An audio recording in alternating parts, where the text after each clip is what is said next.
Всех приветствую! Сегодня приготовим эффектные и очень вкусные муссовые пирожные сердечки, которые особенно будут актуальны накануне Дня всех влюбленных. Вам настолько полюбился мой торт клубничный йогурт, что я решила приготовить пирожные по его мотивам и даже назвала их так же. Пирожное состоит из нежнейшего клубничного мусса с йогуртом и белым шоколадом, который перекликается с кремом из торта, из клубничной начинки и нежнейшего бисквита в основании.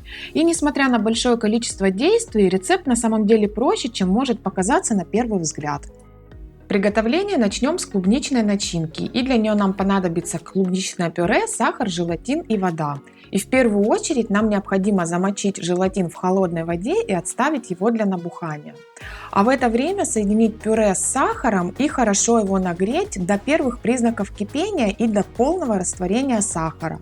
Затем снять с огня и ввести в него набухший желатин. И очень хорошо перемешать для того, чтобы желатин полностью разошелся в пюре.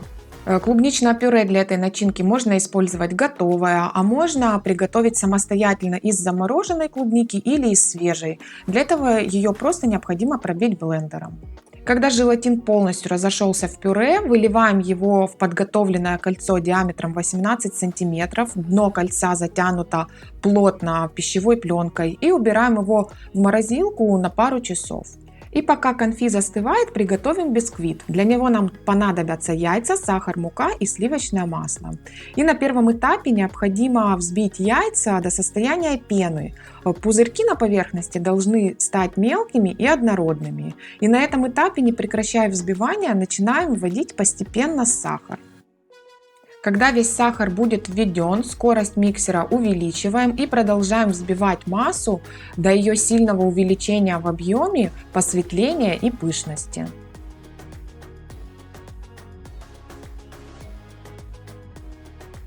Когда яйца с сахаром очень хорошо взбиты, разом вводим в них просеянную муку и осторожно с помощью лопатки вмешиваем ее в массу. Миксер на этом этапе уже использовать нельзя, а движения лопаткой должны быть уверенными, но в то же самое время аккуратными, чтобы сохранился объем взбитой массы.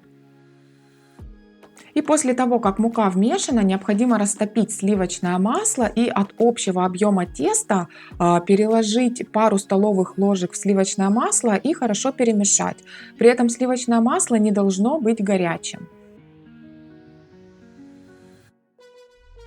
Затем эту масляную смесь необходимо ввести в общий объем теста и хорошо при помощи лопатки перемешать тесто до объединения.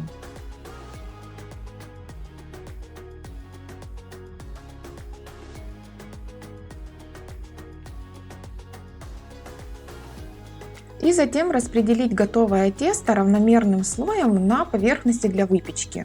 Я использовала пергаментную бумагу, и противень у меня небольшой. Не нужно стараться распределить тесто по всему противню, потому что объем теста небольшой. К моменту выпечки духовка должна быть разогрета до 180 градусов. Выпекается бисквит очень быстро, около 10 минут. И затем готовый бисквит накрываем вторым листом пергамента, чтобы он не засыхал. А в это время подготовим мусс.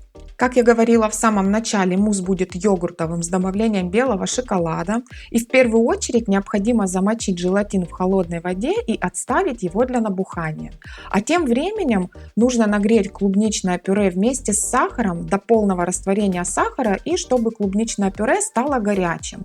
Вылить его на белый шоколад, добавить туда уже набухший желатин и очень хорошо и тщательно перемешать массу до полного растворения шоколада, а желатин должен полностью распределиться в массе, не должно оставаться его комочков, масса должна стать полностью однородной. Вот такой должна в результате получиться масса, она полностью однородная, желатин и шоколад полностью разошлись. И пока массу отставим и подготовим сливки. Сливки необходимо взбить до мягких пиков. Чтобы сливки хорошо взбивались, они должны быть очень хорошо охлажденными. Когда сливки взбиты до мягких пиков, добавляем к ним йогурт и хорошо при помощи лопатки перемешиваем йогурт со сливками до полного объединения. И в самом конце в сливочно-йогуртовую массу вводим клубничную массу. И хорошо при помощи лопатки перемешиваем массы до полного объединения и до однородного состояния. И наш очень вкусный клубнично-йогуртовый мусс готов. И теперь приступаем к самому приятному, к сборке пирожных. Понадобятся силиконовые формы сердечки объемом 100 мл и две вырубки, одна для конфи поменьше и одна для бисквита побольше. Я использовала вырубки из наборов для печенья, просто подобрала те, которые подходят по размеру. Но, к слову сказать, не обязательно эти пирожные собирать в форме сердец, вы можете использовать абсолютно любые формы. И теперь при помощи вырубок необходимо вырезать начинку и бисквит для основания. Конфи не должно быть сильно замороженным, иначе просто не получится ничего с ним сделать. Для конфи используем вырубку меньшего размера. Вот такие сердечки получаются.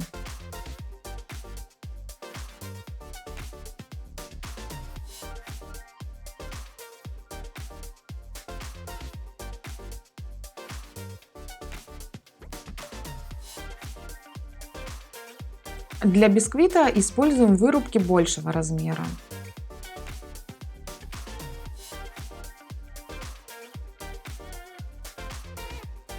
Начинаем собирать пирожные. Форму для пирожных лучше сразу же установить на доску, на которой удобно будет переносить форму в морозилку. Я забыла это вначале сделать, сделала это позже, но лучше это сделать в самом начале. Итак, формы для пирожных заполняем примерно наполовину муссом. А затем в мусс выкладываем конфи и слегка его утапливаем, чтобы не оставалось пустот.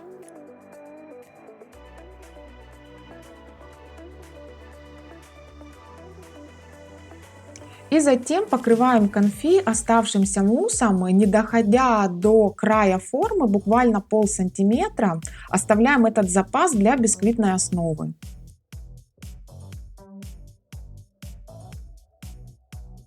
Мусс хорошо распределяем, чтобы он лег равномерным слоем, и выкладываем бисквитную основу, и также слегка ее утапливаем.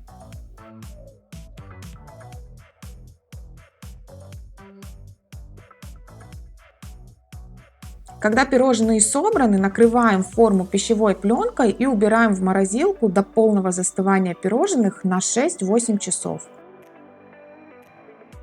Когда пирожные провели в морозилке необходимое количество времени, они полностью затвердели, и их теперь очень легко извлечь из формы.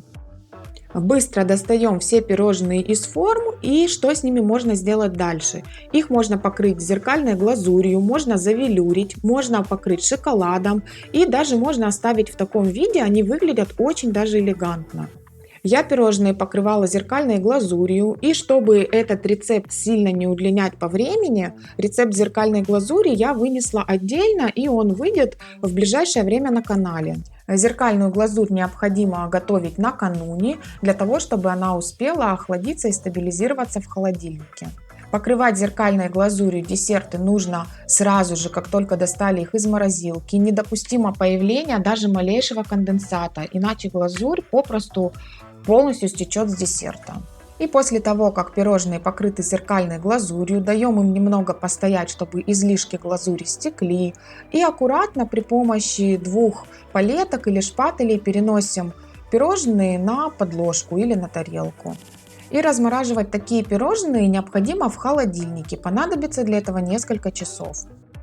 Вот такими эффектными, красивыми и, конечно же, очень вкусными и нежными получаются пирожные. И я уверена, что такие пирожные актуальны абсолютно к любому празднику, ну а накануне Дня влюбленных особенно.